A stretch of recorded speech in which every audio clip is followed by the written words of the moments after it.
These are the early signs of a global liquidity crisis, which is different than a recession and different than a called a plain vanilla, financial crisis. The liquidity crisis, is when you get ready to turn off the lights. There's a dollar shortage around the world, and people say, "How can that be?" The Fed printed, $7 trillion of money. M0 actually higher than that. I think it went up to 9 trillion.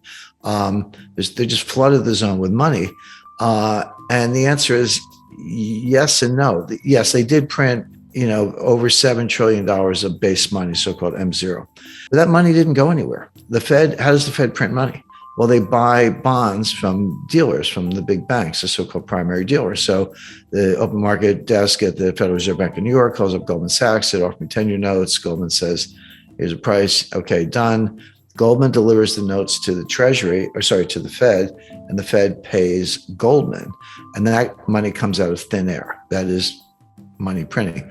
But then Goldman takes the money and gives it back to the Fed as excess reserves. It doesn't go into the real economy. Nobody borrows it, nobody spends it, nobody lends it.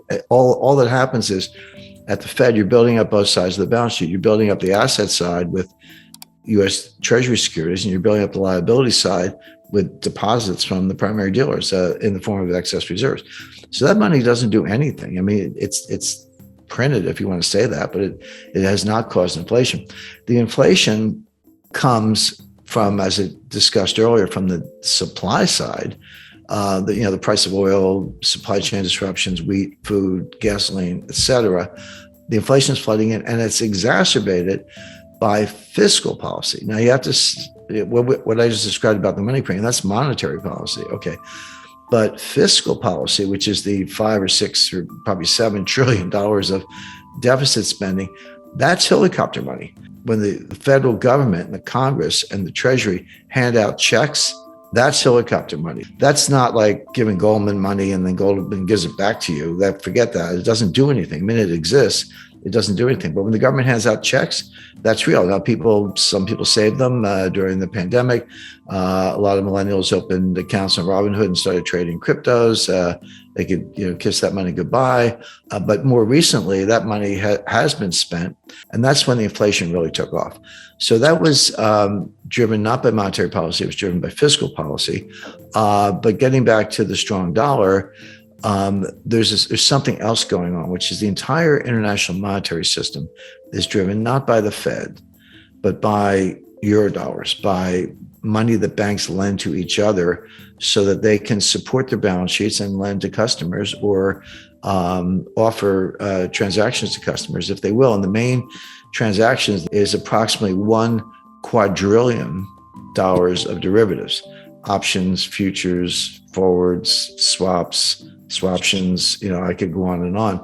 All of that, almost all of it, has to be backed up by collateral. I could say, if I'm a hedge fund and you're Morgan Stanley and I call you up and say, Edison, I want a $5 billion total return equity swap, which is basically a derivative basket of stocks, and I can buy and sell stocks all day long up to 5 billion, but it'll be notional. You'll pay me the profit or loss and dividends, but I don't actually own the stocks. I just have a $5 billion swap with you. And then you go out and maybe buy the stocks and hedge your position. You'll do that for me if I'm a big enough hedge fund or sovereign wealth fund or institution or whatever, but you want collateral. I don't have to give you $5 billion worth of collateral. I just have to give you enough, a little bit of foundation and the mark-to-market losses. So if I lose money on that deal, I will give you that much collateral. So collateral is the key to the whole quadrillion-dollar structure I described. So what's good collateral? Well, it used to be a lot of things, but today banks are saying to each other, we don't want your corporates, we don't want your stupid mortgages. We want 2-year treasury notes, maybe with a haircut, or 6-month bills, 4-week bills, 30-day bills, the best, absolute best, most liquid form of collateral. Well, okay. First of all, there's a scarcity of that. There's a collateral shortage, and banks desperate to prop up their balance sheets are asking, we're going to get some treasury bills, and they're bidding for them at prices that produce yields to maturity lower than what the Fed will give you for free. So if I'm a bank and I can call the Fed and the Fed will give me some treasury bills and I give them cash under an agreement to unwind that, and the interest rate on the cash is whatever, why would I go out in the market and bid on a treasury bill that pays me less than what the Fed will give me for a phone call? Why would you do that? The answer is you need the bill. In other words, you don't need an expanded balance sheet. You don't need more credit at the Fed. You need that bill to pledge as collateral on this quadrillion dollars of derivatives. And that's what's happening. So how do I get a bill if I'm Deutsche Bank or Credit Suisse or UBS or Unicredit or Barclays or anybody else? I need dollars. Because the bills are denominated in dollars. So if I want to buy them, I got to get some dollars. So there's this huge bid for dollars that can be used to buy the treasury securities, to pledge as collateral, to prop up the balance sheet. And that's what's going on behind the curtain. That's the plumbing. That's why the dollar is strong, even though everything about the US economy is weak, meaning recession, long-term depression, deficits, trade deficits, political dysfunction, borderline civil war. It's all bad. But if I'm Deutsche Bank, I need those dollars to buy treasury bills to prop up my balance sheet. But if you can't get it, or you can't get it at a price, or the dollar gets too strong, et cetera, or the yields get negative, et cetera, what happens is, and this is happening, the banks are reducing their balance sheets. And it's just a matter of time, in my view, not guaranteed, but one could see a situation where suddenly some major player goes bankrupt. They can't meet a collateral call, or a bank gets in distress, or there's a run on the bank. Now we're back to 2008. This wouldn't look like 2020. This would look like 2008, except worse. Sure. The supply side we kind of talked about. So energy shortages because of the Biden energy policy, empty shelves, supply chain breakdowns, bottlenecks at the Port of Los Angeles, not enough truck drivers, higher fuel prices get passed along. I mean, there's everything arrives by truck at the end of the day. It could come by boat or train, but it's somewhere in that delivery chain, those transportation channels, there's a truck, and they run on diesel. And when the price of diesel goes up, the price of everything in the truck goes up, because you got to factor the delivery costs into the cost at the counter. So that's kind of what's going on from the supply side. Demand side inflation, what's called demand pull inflation, is mostly psychological. In other words, consumers get it in their heads that prices are going up for whatever reason. Maybe they actually are going up and they extrapolate from that, or they have other reasons for believing that. And so what they do is they pull demand forward. And I lived through this in the 70s. This was what was happening in the 1970s. You want to buy a refrigerator or a car, or a new suit or clothes or anything.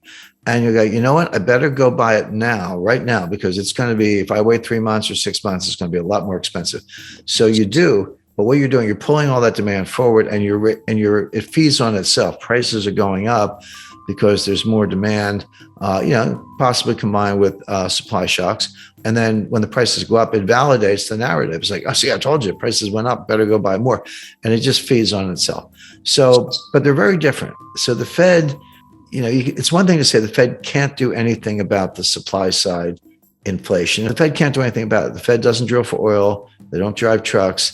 They don't pilot ships, and they don't work farm equipment. They can't do anything about it. They can do something about the demand side, which is destroying demand. So now we're in a situation, by the way, we're not all the way to demand pull inflation yet. In the 70s, it also started on the supply side with the Arab oil embargo in 1973. Then there was a second embargo in 1979 from the Iranians.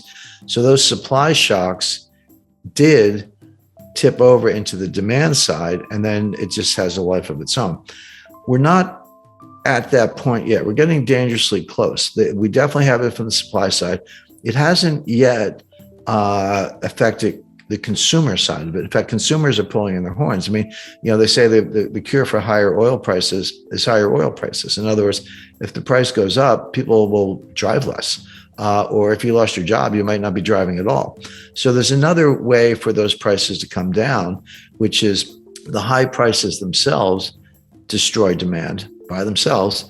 And then that results in lower prices. And that is happening. We have seen inflation come down a little bit. I know it was higher than a lot of people expected beginning in the middle of last year, but they are starting to come down a little bit right now. But the demand side of it has not yet caught fire. But there is something else the Fed can do.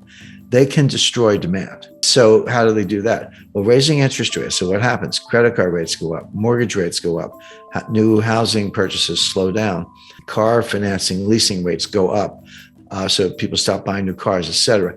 If you do that enough, you can destroy demand, but it's at a very high cost, because what are you doing? You're putting the economy in a recession. So can the Fed deal with supply side inflation? The answer is yes, by destroying demand and putting the economy in a really severe recession.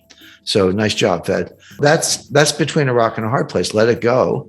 And it'll take a long time to fix the supply side, or crush demand so much that it fixes itself, but at a very high cost.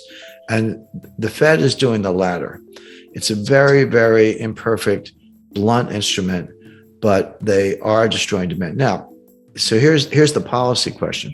Does the Fed know what they're doing? The answer is always no. They never know what they're doing. They pretend they do. They say they do, but they don't really.